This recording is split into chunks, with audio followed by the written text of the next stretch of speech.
Anecdotes for success. Level up with truth, meaning, trade-offs, perspective.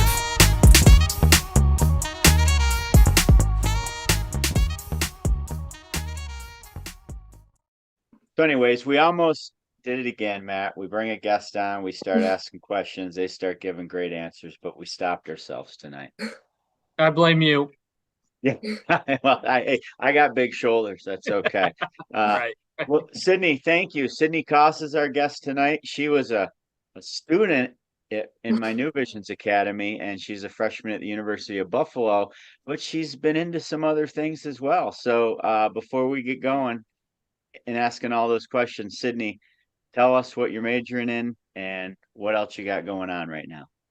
All right, so like Mr. Richmond said, I am a freshman at the University at Buffalo, but last year, thanks to Mr. Richmond and his class, he had in a speaker and it really caught my attention, and I ended up becoming a licensed real estate salesperson, and I'm now signed with Keller Williams under their brokerage, and I'm just really getting into it. I just passed my exam in January.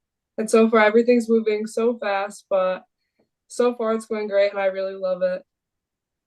And Sydnee, I'm sorry, I forgot to say what I'm majoring in. I'm majoring in business administration.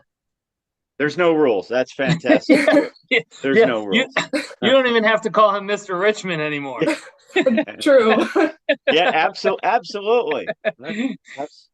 Hey, Sydney, that's cool. I mean, I think it's unique that you're in college.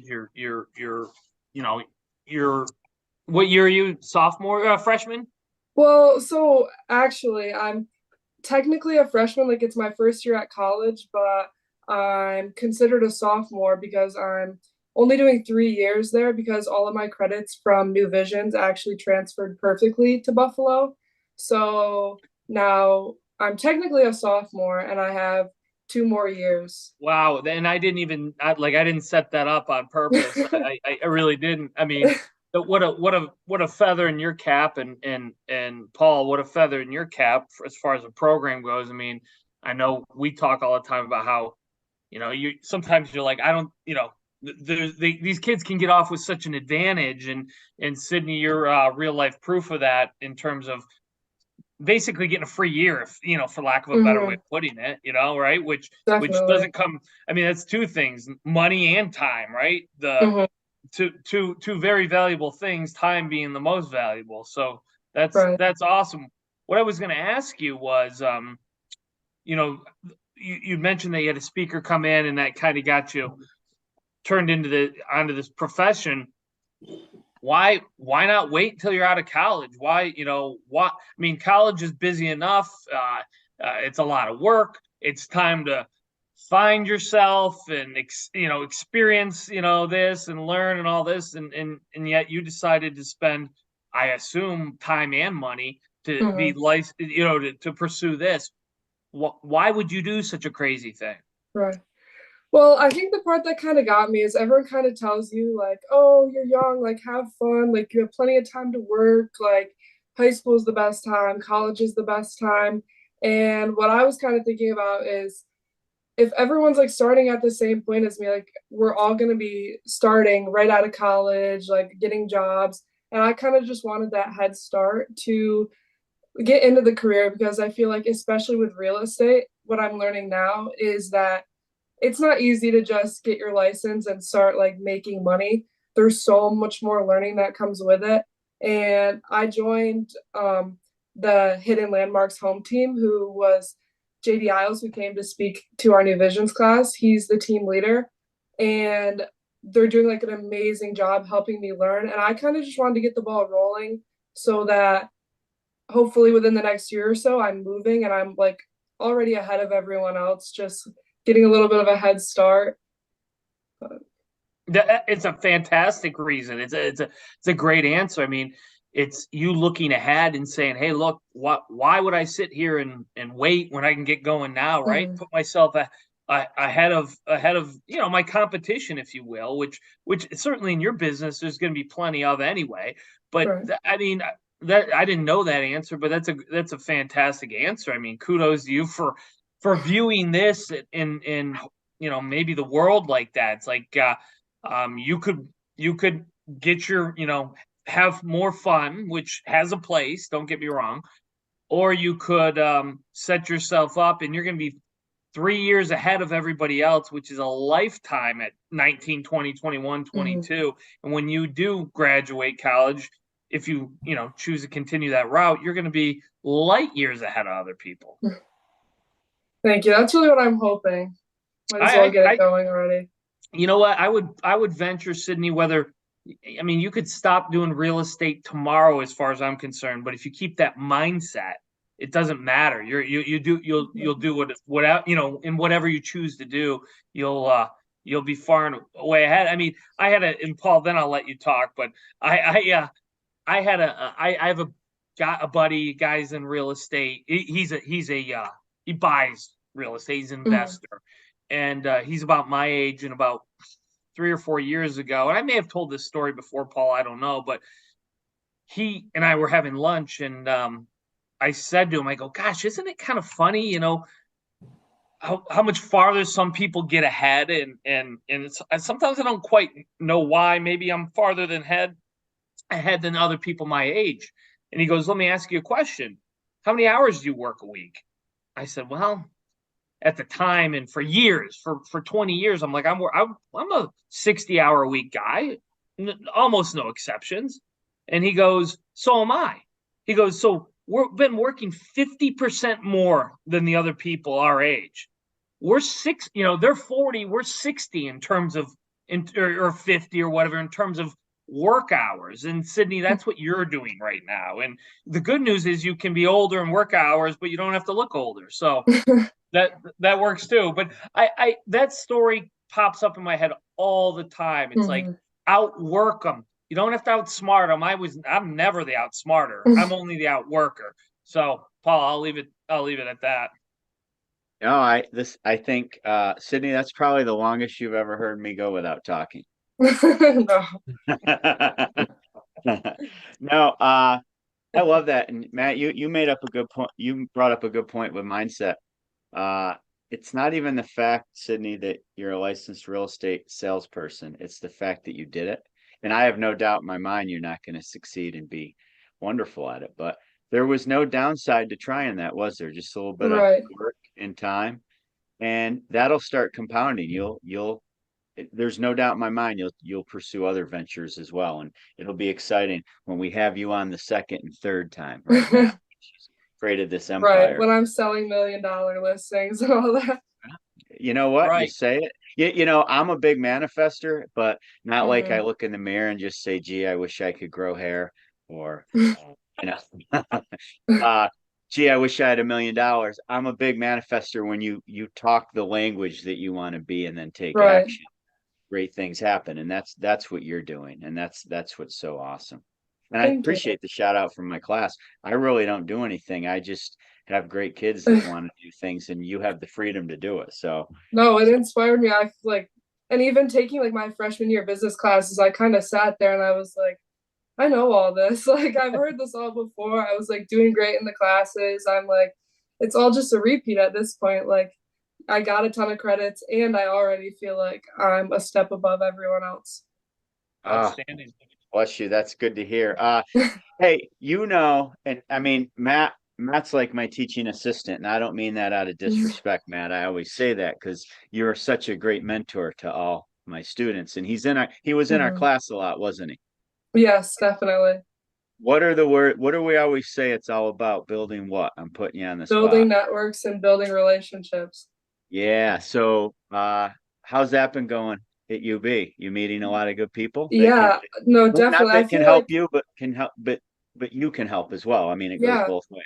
I definitely took that mindset into college because when I started doing my course, I started it around this time last year. And it was more like I was just in the beginning of lacrosse season. I would go to school, I'd go to practice, I'd work out, I'd go home, and I'd just want to like go to bed. And it was like hard to find the motivation. And especially over the summer, like I wanted to go out and do stuff, and I wasn't going very fast. But I think when I got to school, like I found a really, really good group of people that I surrounded myself with. And I told them like what I was interested in. And I was like, I really just want to be a real estate agent. And they were like, you should do it. And they all like really motivated me to continue like pursuing it. And that's like within a month I finished the course and like signed up for my exam. And everyone there has been like super supportive with like networking. Like I've been trying to build my contact base, and everyone's been so supportive, giving me like information of them and their friends. And I like couldn't be more grateful for the group that like I have in college now. Wow, there's so many things there, Sydney, that are just things that we preach about and talk about all the Mhm. time. I mean, it's well, you are the people you hang out with, right? You are the people Yes. you surround yourself with, and it sounds like you found a great group. I mean, that's unbelievably helpful in everything in life. Surround yourself with those good people. And and I love the fact that you left out the fact that you're playing a college sport, right? You said you're Oh playing. no, I'm not. Oh, I thought you said lacrosse. You were No, lacrosse. I was doing like I was in the middle of lacrosse season when I started my course last year. It was like just as lacrosse season started, I signed up for my course, and I was kind of like instantly like, oh, this is gonna be hard. Gotcha. I was gonna say, my God, and you're playing lacrosse, but Oh, the fact of the matter is, you can do anything you want if you put your mind to it, mhm, and you got to make choices, though. Whether it's mhm. sleep or studying Right. or whatever the case may be. But I think surrounding yourself with those people that you're talking about clearly had an impact on your ability to kind of push through and get done what needed to be done. But let me ask you this. Um, what's the goal? What do you want out of this? Is this a career you want? Is it something you just want to try? And Mhm. we'll talk a little about that. Well, I think like Mr. Richmond kind of knows that like when I came into the New Visions class last year, I was going a million different directions with what I wanted to do. I was like, I want to do this, and he'd send me with this person, and I was like, oh no, I don't like that. Like I had Right. applied to UB for like completely different majors. I changed my mind like 100 times, and it wasn't until JD Isles came in and spoke about real estate that I was like, the first time that it clicked, and I was like, this is something I'm really interested in, and like, this is what I really want to pursue. And part of me was like, I don't have to go to college. Like, I can just stop here. But I was like, only like business made the most sense because I can only work my way up, and that'll only help me in real estate. So I would really like to go a lot farther in real estate, and I think a business degree will definitely help me in that. And learning different things about it. And I hope I can just work my way up and use my degree for that. So you're thinking like have your own agency someday, or something like that, or don't? I mean, you're new and young at it, young and new at it, but that doesn't mean you Right. can't dream. Yeah, I would love that, honestly. I've thought about that. I feel like also if I get my MBA, like there's especially Keller Williams, they've been amazing. And they've all said to me, they're because I'm like, does this really make sense that I'm paying all this money to go to college? And they really just told me there's so many more opportunities in real estate than just an agent. And there's so much room to work your way up. And a degree will only help me with that. And so I'm hoping that I can learn from that. And eventually, I would love to be able to open my own brokerage and get my brokerage license. Great, cool. That's fantastic. With Keller Williams, that's a national brokerage. How flexible is it if you wanted to move to another state? Do you have to get in real estate? Do you have to get relicensed when you go? Do you just pay a fee? Have you even looked that far ahead yet? Yeah, so some of them depend on the state. New York has a few states that all I have to do is take the test and I can be licensed in that state. Others I'd have to retake the course, but it's quite flexible. And I feel like once I get going and I get a little more comfortable, that retaking like the course and the exam wouldn't really be a problem. And there's so many. I even like looked up when I realized that I was gonna be a part of Keller Williams. I looked up and there's one like right around the corner from UB. There's like so Really? many, and there's so many different like locations I could go to with them. So I definitely feel like I made a good choice with that. So I always think, Sydney, with real estate, with selling anything, forget real estate, certainly in this description, I guess, but going back to relationships, right? That we Mhm. kind of touched on a few minutes ago. Selling anything is about building relationships and trust, right? And that's, that's Mhm. vital. If you want to continue to do it, I always laugh with people who, because if someone asks me what I do, my description tends to be I'm a salesperson, because that's how I identify. When I was coming up through my career, when I started, and even to this day, I consider myself a salesperson, and I mean that with the I'm like I brag about it. I think it's a fantastic quality. But you say that someone out in the world, like a teacher like Mr. Richmond, you say you're a salesperson, they roll their eyes and make sure you didn't take something out of their pocket, but salespeople are only salespeople for any length of time by building trust, right? And doing what Right. they say they're going to do.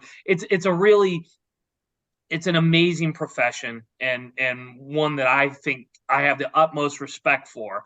And but it's a relationship building profession. Someone new to it in the real estate world, where I really think it's highly relationship oriented, and maybe it's not, because I've never been a real estate salesperson, but is that your impression of it? And what are the people that you're working with? What advice do they give to someone? Let's say you were to go to Buffalo, where I assume you don't really know anyone who can afford a house. Maybe your Right. roommate who's just as poor as you probably are, Yeah. as a college student, and I was. What's that look like to you? Does it make you nervous? Do they do they help you with that? What's that look like? It definitely is. Like at first I was really uncomfortable because like I feel like it's probably the same with a lot of sales and stuff. You have to go out of your comfort zone so much that one of the first things that JD had me do was make like a contact base with a bunch of people. So I was texting people on my phone, like telling them like, "Hey, I'm now a real estate agent. Can I add you to like my database?" And it like you really have to step out of your comfort zone, and that's what like a few of the agents above me have said. It's like not really something that you are going to be comfortable in. You have to be uncomfortable sending emails and going out and telling people that, oh, by the way, I'm a real estate agent, because it is really all about connections and who you know, and someone else telling someone that you're an agent, that giving them your number and all that stuff. So I was super uncomfortable. It was really hard for me to like get up the nerves to tell all these people that, but so far it's only gotten easier, and everyone's been super understanding and like wanting to help me. Well, I'm not at all shocked to hear any of that.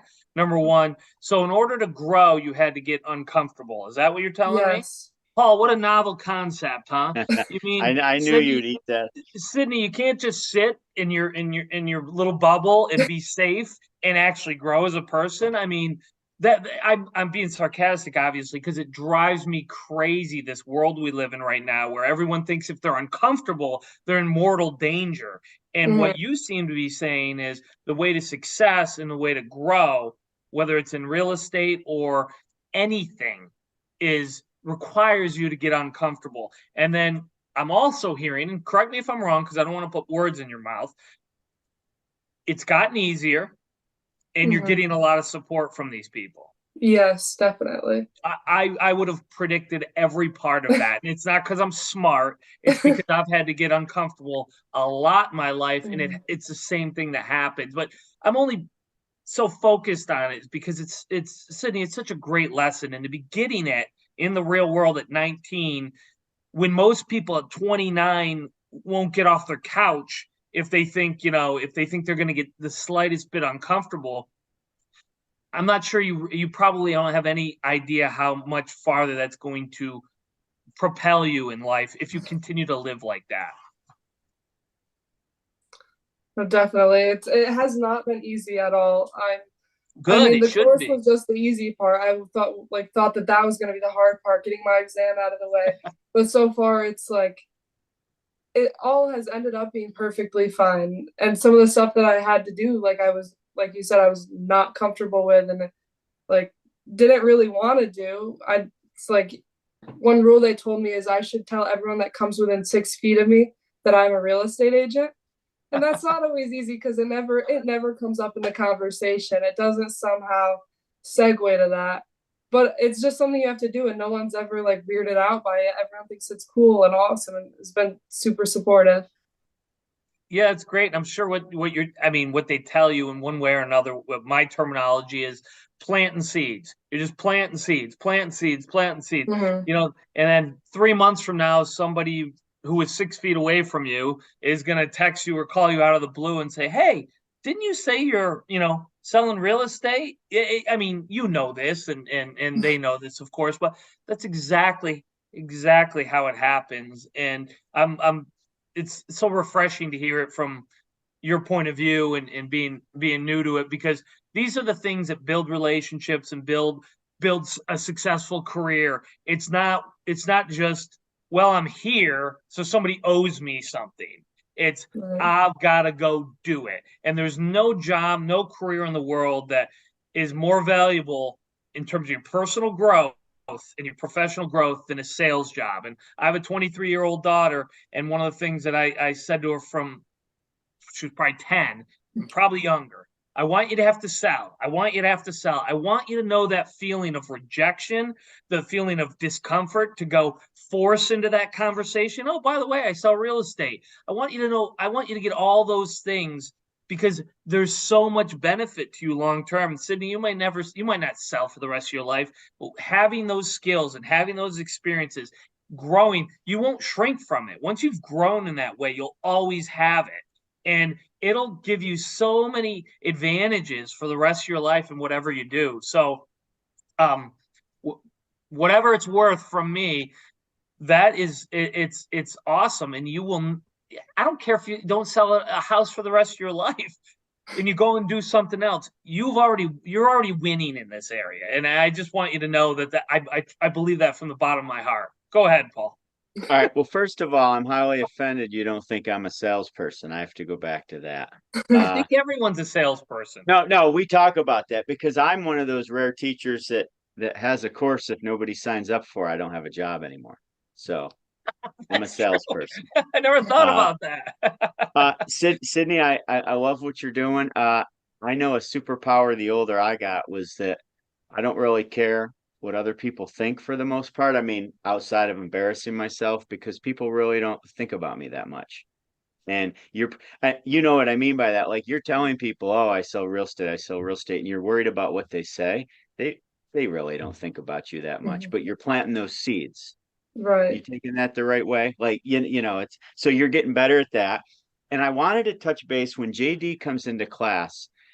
You probably remember this. He tells the class that every single person, he drives by a street and every house has a bag of money on the side of the street. Do you remember him telling you that? Yes. And he always asks me every time I see him if I want to sell my house and at what price. Like, that's just his mindset. But he knows, like you were saying, real estate isn't exactly a topic everybody likes to talk about. So how can he build a brand for himself doing something he loves with everybody knowing he's a realtor? And he has this show, Hidden Landmarks, right? Yes. And you talk about Matt, I don't know if you've seen it on Facebook. No. He gets thousands and thousands of views. If you look up Hidden Landmarks on Facebook, I'm writing it down. he goes to different places in Elmira. Now he's up in Ithaca, right? And every Friday he goes live through his phone and does a historical lesson about a house or a cemetery or You're kidding something me. of historical significance. I don't know why I said a cemetery, but Hey, that could be historical. Yeah. and I think it's brilliant because this year in Awesome. class, Sydnee, one kid was like, "I love antiques." So he's like, "You should be a real estate agent or a real estate salesperson and then do a Friday show about antiques." And it's probably the clientele of the old people that want to sell their house anyways. He was joking. Right. But you build a base of customers by having a show and doing something you want. Now, all that aside, have you thought of anything like that? You're a Yeah, college. so JD and I have kind of been talking about that because right now it's like there's so much going on, and I think the thing that I'm gonna roll with the most is pretty much being so young and being in college and doing real estate. And I think I have like a little bit of a head start because like growing up, I feel like I've always been on social media. And that's what like when I go on my phone and I go on Instagram and I go on TikTok, that's like what comes up to me is the people I'm seeing all the time because not only are they other young real estate agents, they like know how to work all these social media platforms. And like I was saying before, when I was reaching out to people, people were so supportive and they were like really happy for me that I was getting into real estate at such a young age and doing it at the same time as college. I had a lot of people ask me if I had dropped out of school when I told them that I was doing real estate. They're like, oh, like, are you not going to college anymore? So I think I'm going to try to roll with that and kind of show people that it's definitely doable and it's something that I think that anyone can do if they really put the time into it. So I think for now, I'm going to start trying to get my social medias out there and try to market myself a little bit as more of a college real estate agent and that kind of thing. It's a neat idea. It's a neat idea. That's a really it's a different niche there for sure, right? I mean, I like that idea. That's cool. Sydney, what does so you got 3 years of college, 2.5 years or whatever it is of school left. What when you graduate, what's success look like in the real estate world to you? Have you given that any thought? And if you haven't, that's fine. I mean, but like have you ever picture, okay, when I graduate, I want to have sold X amount of dollars in sales or X amount of houses, or I just want to have, this groundwork laid or like, what do you think? Right. I was thinking about this the other day because right now I'm like so in the beginning phases of it that I really don't know what is a realistic goal for me, but I'm hoping within the next year I'll be able to like really get a feel for it. I'm just hoping I can be completely comfortable in it. And I'm really hoping that by the time I graduate, I'm not sure if I'm going to go directly for my MBA or if I'm just going to really pursue real estate, but I want to be at the level that all the adults are that are doing it full time.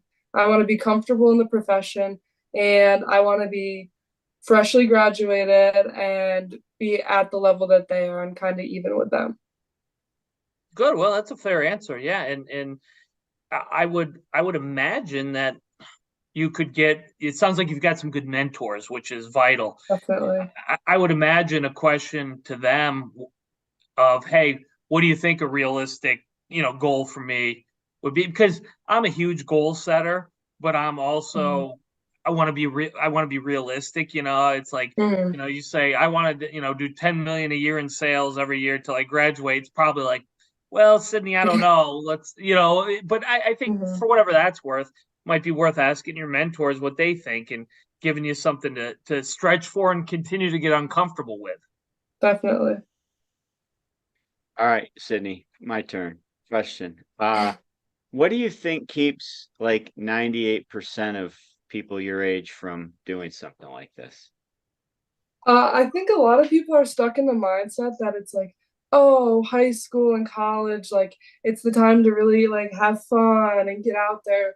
But I think you can easily do both at the same time. And you're only giving yourself, like I said before, you're giving yourself a head start. I think it's really intimidating to a lot of people because it seems like a lot of work. But when I first started, I was only taking like an hour out of my day to do the course every night. And still now, even like my team is super understanding that like I'm in school right now and I can't come home a lot. And I'm just really realistic with myself about the time that I can put into it right now. But I think a lot of people are just afraid for that initial push to get started because they think it's going to be like a huge, crazy amount of time that they're afraid to fail with. You said the word mindset. I mean, 1 hour a day or 1 hour a week's better than zero, right? Exactly. And maybe sometimes, like you said, when you started, you didn't really have an end game to finish in. You just started. And I think the starting's more important than the goals and the finishing sometimes. Definitely. So super awesome. Super proud of you, Sydney. Thank you. Matt, people like Sydney make my job like the best teaching job on the planet. Yeah, I'm starting to lose a little bit of my, I used to think very highly of you, and then I see your students and how good they are. It's, I'm just a facilitator. I'm really not much more than that. A Well, connector. How about that? A connector. I think Yes. Sydney, and I of course have met a lot of the students in your class, and I think Sydney, you're a good representation of the kind of students who come out of those classes, and then hearing from your point of view, having some college experience now, where you thought that put you now that you're in, into college, and you've got a free year for, again, for lack of a better term, although that might be the best term. And not only that, but you've mentioned that you think you're probably a little bit farther ahead than some of the other people in your class, and I mean, that just is such a gift in terms of where that puts you. And I think that Mr. Richmond's humble about it at times, but I think Paul, you deserve a lot of credit for helping put these kids in this position. They have to do obviously a tremendous amount of work on their own, but let's not forget, Paul, that while I'm patting you on the back here, let's not forget that when this program started, it was not quite what it is today in terms of the structure and those kinds of things. No. You've really gelled it to be something that what it is today, with your vision and your hard work and your action and your sacrifice, and there's a tremendous amount of effort that went into that on your part, time, effort, and probably blood, sweat, and tears as well. But you've created something that these kids will have with them forever. And I don't know how much time you spend thinking about that, but you should probably spend a little once in a while. Now, thank you. And our whole conversation tonight, we didn't talk about any tests, did we? We didn't talk about grades. We talked about experiencing and breaking out of those classroom walls. And I just wish more people could do that as well. So, but yeah, you guys make it easy for me. So, Sydney, any closing thoughts for us? No, I just want to say again, well, thank you for having me, and thank you for all the help last year. You still continue to help me even now. Whenever I text you with anything, you're still super helpful. I would not be where I am today without everything I learned last year from both of you, and I'm super thankful I got the opportunity to go through New Visions, because I would not be here. So, Well, we can't wait to follow your journey. There'll be a lot of ups and downs, but I know there'll be a lot of growth. That's a fact. So just promise us you'll come back again when oh, you're definitely, anytime, when you're house famous. No, that's not a word. House famous. something like that. When you're moving forward and successful. All right, Sydney. Hey, thank you. Don't go anywhere. Thank you. All right, thank you.